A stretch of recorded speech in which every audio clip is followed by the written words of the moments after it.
A reporter confronted JD Vance on his comment about Donald Trump that was revealed in the Signal group chat. Top U.S. intelligence officials leak to journalist Jeffrey Goldberg. And I want to show you JD Vance's response. But first, before getting into that, something far more pressing. You know how on Twitter, just to sort of get you ready for this segment, get some juices flowing. You know how on Twitter you can mute accounts? They need to figure out how you can mute or block certain categories of images, because my eyes have been assaulted over the last few weeks as I can't open social media outlets without photos like this popping up. It will not. That's Bernie JD Vance. That's something.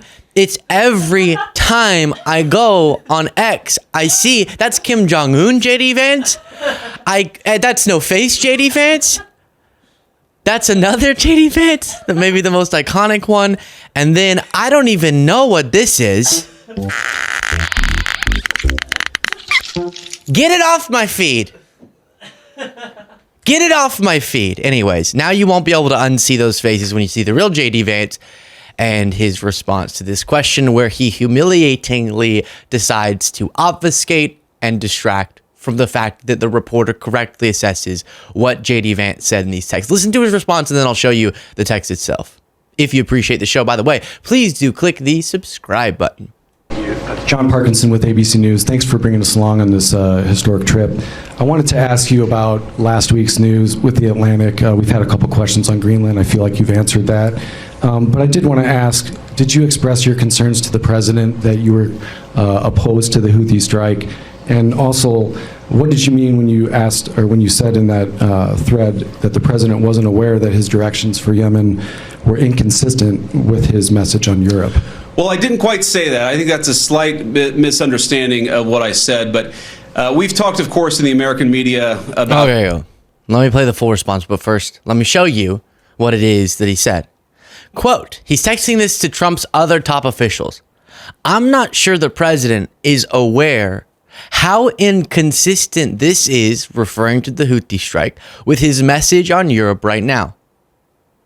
So they have this feeling that by doing the strike, they're bailing out Europeans. And he's saying, I'm not sure the president's aware how inconsistent this is with his message on Europe right now. And then JD Vance goes, I don't think that's exactly what I said. To the president that you were opposed to the Houthi strike. And also, what did you mean when you asked, or when you said in that thread that the president wasn't aware that his directions for Yemen were inconsistent with his message on Europe? Well, I didn't quite say that. I think that's a slight misunderstanding of what I said. But we've talked, of course, in the American media about Signalgate, as I called it, for the past week.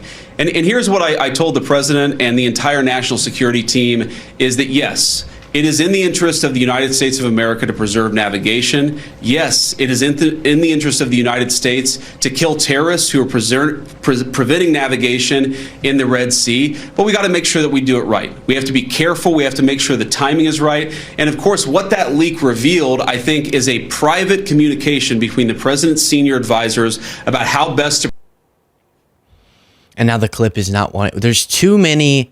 For the sake of showing you what my social media feed looks like, I've now crashed my computer because the images of JD Vance's edited face are bogging it down. Here's the rest. The timing is right. And of course, what that leak revealed, I think, is a private communication between the president's senior advisors about how best to prepare the American people for what we all thought we had to do, about the right timing of when we should do something, and of course, surfacing the strategic questions that we needed to decide and brief the president on so that he could ultimately make the decision about what we would do.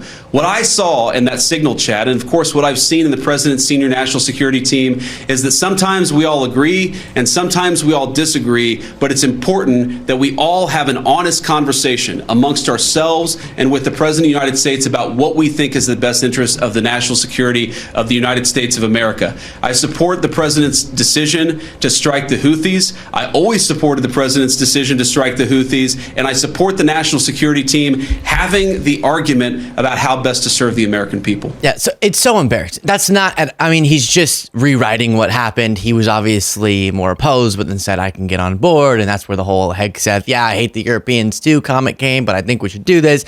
And that's where I don't think the president knows how inconsistent his message is with, which in a normal environment, such a criticism is not that significant, but in an environment where everyone has to be uber, mega, triple loyal to Trump and to never say something negative about him is probably the part of this whole scandal, despite it not being the significant part, that pissed Trump off the most, that his vice president was questioning his understanding of his own consistency or lack thereof. So you notice, I love when people go, I don't think you, at the beginning he goes, I don't think you correctly characterized what I said, but then doesn't tell us what it was that he believes he did say. But we have it on the record. And then he talks about, what I think we saw in those leaked messages discussing unclassified or on an unclassified medium, classified information about upcoming strikes against the Houthis.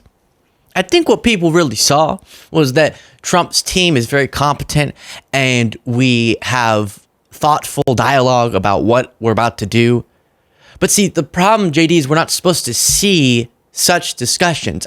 It's such a weird, you keep hearing this. A Fox News host said, okay, sure, some people will see this as a scandal, but what I saw was the competency of our leaders. No, the fact that you saw it is the incompetency. You're not supposed to see classified discussions going on.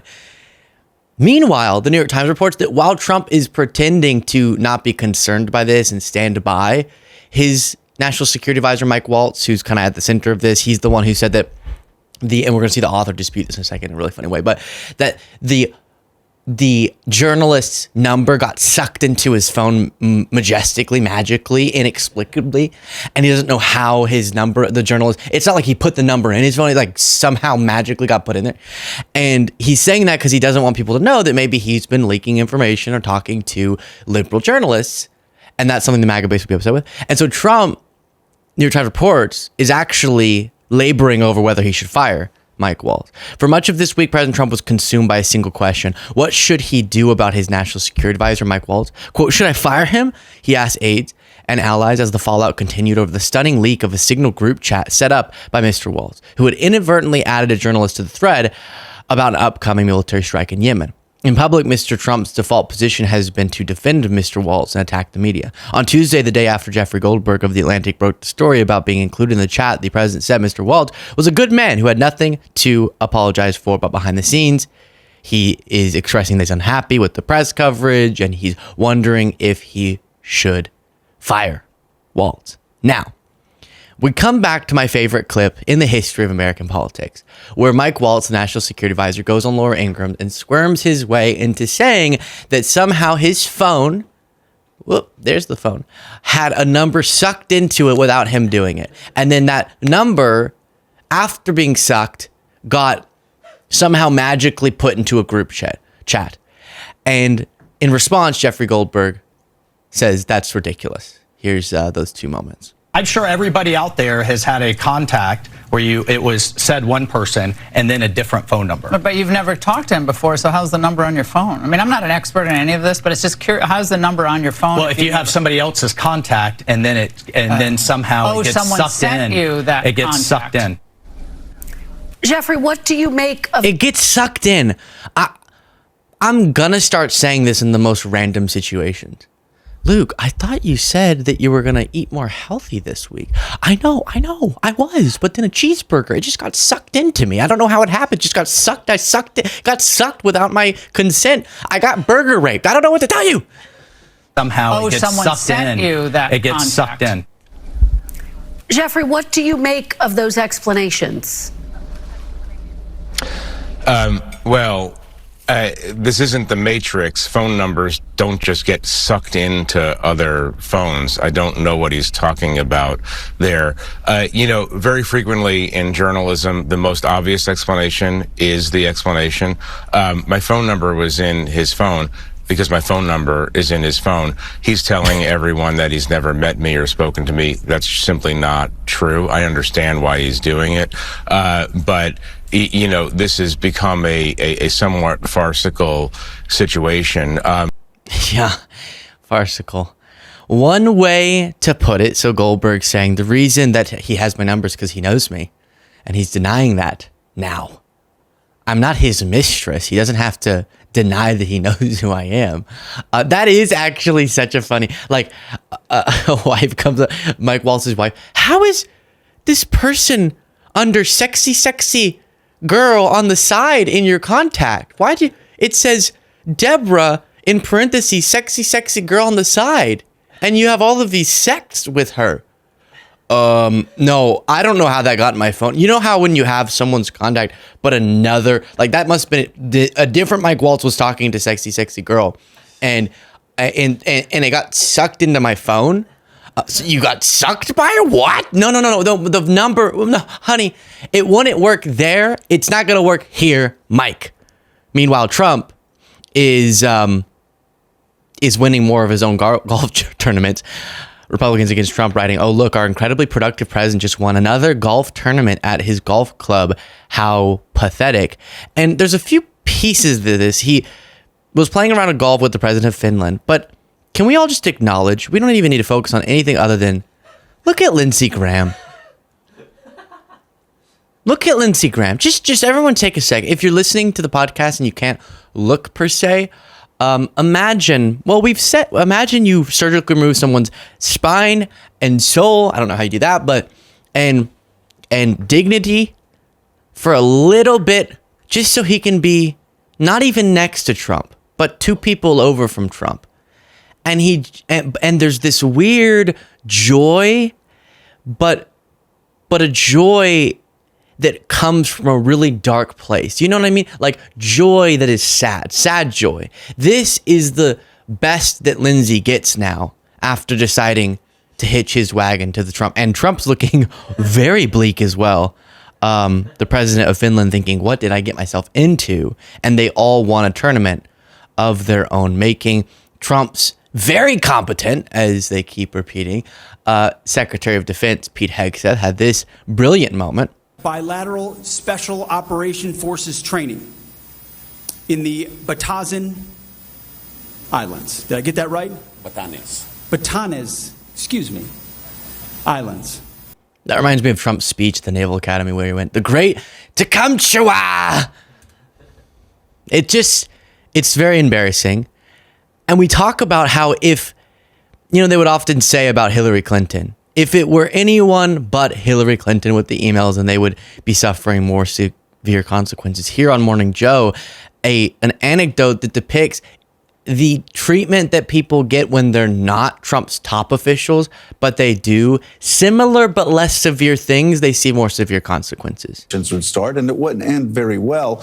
But we don't have to say, what if you have a real life instance of something that's happened along these lines? That's right. And very recently, we know that there was a career DHS employee. This is someone who's worked in the George W. Bush administration, all through the first Trump administration.